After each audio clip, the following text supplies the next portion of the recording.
Hello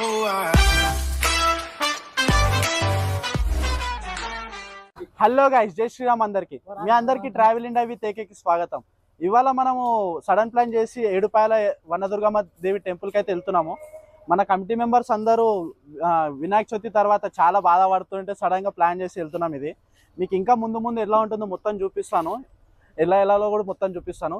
జై శ్రీరామ్. మన మొత్తానికి మన బండి అయితే రెడీ అయిపోయింది. మార్నింగ్ 5:30 అనుకుంటే ఇప్పుడు 8:30 అవుతుంది. తెలుసు కదా మన ఇండియన్ టైమింగ్స్ ఎలా ఉంటాయో, ఇక అట్లనే ఉంటుంది.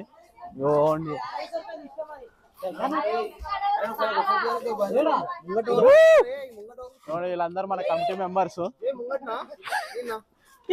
ఏ హాయ్ చెప్పురు అందరూ. చూడరు ఇక వీళ్ళందరూ మన కమిటీ మెంబర్స్. బాయ్ కనిపించలేడంట, జయవర్ధన్ బాయ్.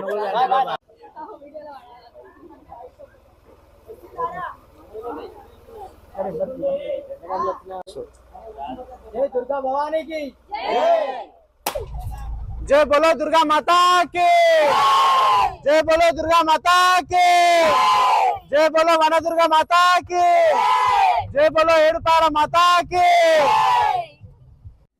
హాయ్ ఫ్రెండ్స్, మొత్తానికి మనం స్టార్ట్ అయితే అయినాము. రూట్ వచ్చేసి బాలానగర్ చింతల్ మీదుగా వెళ్ళాలి. మెదక్ రూట్ అన్నమాట. మెదక్ కంటే 15 కిలోమీటర్ ముందే ఈ టెంపుల్ ఉంటుంది. అలాగే హైదరాబాద్ నుంచి అరౌండ్ 110 కిలోమీటర్స్ ఈ టెంపుల్ ఉంటుంది. మనకి మెదక్ వెళ్ళే రూట్ అయితే చాలా బాగుంటుంది.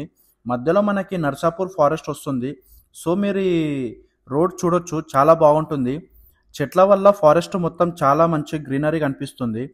ఇంకా రైనీ సీజన్లో అయితే ఈ రూట్ చాలా బాగుంటుంది.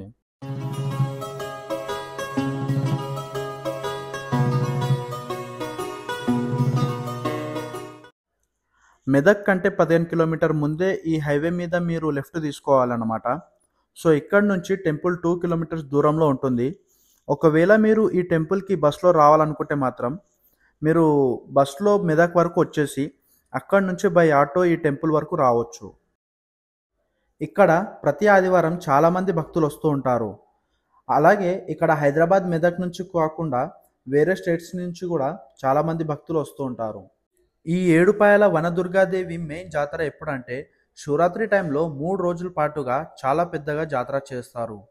సో అప్పుడు చాలామంది జనాలు వస్తారన్నమాట. అలాగే ఈ టెంపుల్ తెలంగాణలో ఒకటైన చాలా పెద్ద ఫేమస్ టెంపుల్ అన్నమాట.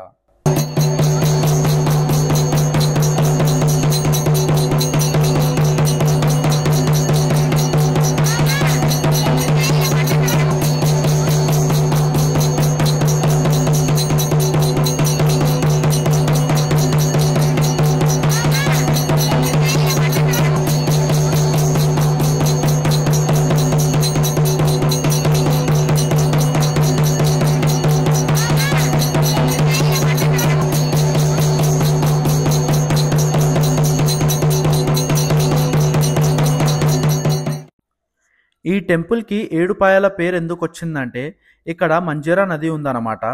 ఈ మంజీరా నది వాటర్ ఫ్లో 7 పాయలుగా విడిపోయి ఇక్కడ కలుస్తుంది. అందుకని ఏడుపాయల టెంపుల్ అంటారు. ఇంకా రైనీ సీజన్లో మాత్రం ఇక్కడ వాటర్ ఫ్లో చాలా హెవీగా ఉంటుంది. దానివల్ల మొత్తం టెంపులే మునిగిపోతుంది. ఆ టైంలో జనాలకి టెంపుల్ దగ్గరికి అలో చెయ్యరు. ఈ గుడికి ఒక చరిత్ర ఉంది. అది ద్వాపర యుగంలో పరశక్తు మహారాజ్ సర్పరాజు కాటుకు గురై ప్రాణాలు కోల్పోతాడు. రాజు కొడుకు జనమేజయుడు తండ్రి మరణానికి కారణమైన సర్ప సంతానాన్ని సమూలంగా అంతం చేయాలని సర్పయాగం తలపెట్టాడు. యజ్ఞగుండాలుగా నిర్మింపచేసే జమదగ్ని, అత్రేయి, కశ్యపి, విశ్వామిత్ర, వశిష్ఠ, గౌతమి, భరద్వాజ్ వంటి 7 ఋషులతో ఈ యాగం నిర్వహిస్తాడు. యాగం ఫలితంగా సర్పాలన్నీ వచ్చి అగ్నికి అవుతుండడంతో సర్పజాతి అంతమవుతుందనే ఆందోళనతో నాగుల తల్లి దేవులకు వేడుకుంటాడు. నాగులకు పుణ్యలోక ఘాటులు ప్రాప్తించేందుకు గరుత్మంతుడు పాతాళంలోని భోగవతి నందిని తీసుకొని వస్తాడు. యజ్ఞస్థలికి రాగానే భోగవతి నది 7 పాయలుగా చీలి ప్రవలించిందట. సర్పయజ్ఞ గుండాలను ముంచుతూ ఓ పాయ రాతి గుహలో వెలిసిన దుర్గామాత పాదాలను తాకుతూ గోదావరిలో కలిసిందట.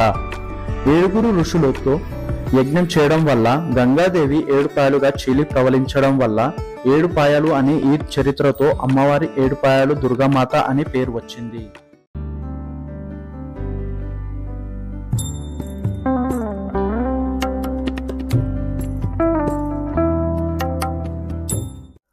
అమ్మవారి దర్శనం చేసుకున్న తర్వాత కొండపైనున్న ఎల్లమ్మ తల్లి దర్శనం చేసుకోవాలి. గర్భగుడి పక్కనే మనకి మెట్ల దారి ఉంటుంది. అలాగే 5 నిమిషాల పాటుగా నడుచుకుంటూ వెళ్ళాలి. ఇక్కడ అందరూ కింద అమ్మవారి దర్శనం చేసుకున్నాకనే ఎల్లమ్మ తల్లి దర్శనం చేసుకోవడానికి వెళ్తారు.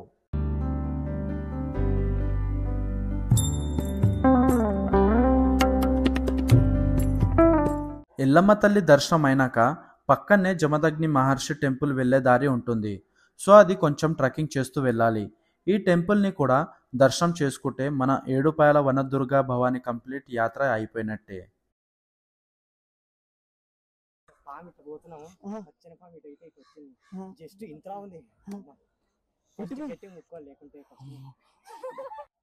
ఫ్రెండ్స్, ఇప్పుడే మన జయవర్ధన్ ఒక పాము చూశాడంట.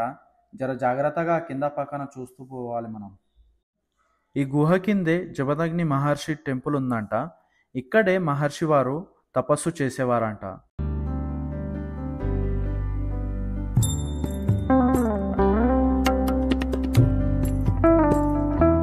ఇక్కడితో మన ఏడుపాయల వనదుర్గాదేవి యాత్ర కంప్లీట్ అయింది. సో మీకు నా వీడియో నచ్చిందని అనుకుంటున్నాను. ప్లీజ్ లైక్, షేర్, సబ్స్క్రైబ్ చేయడం మర్చిపోకండి.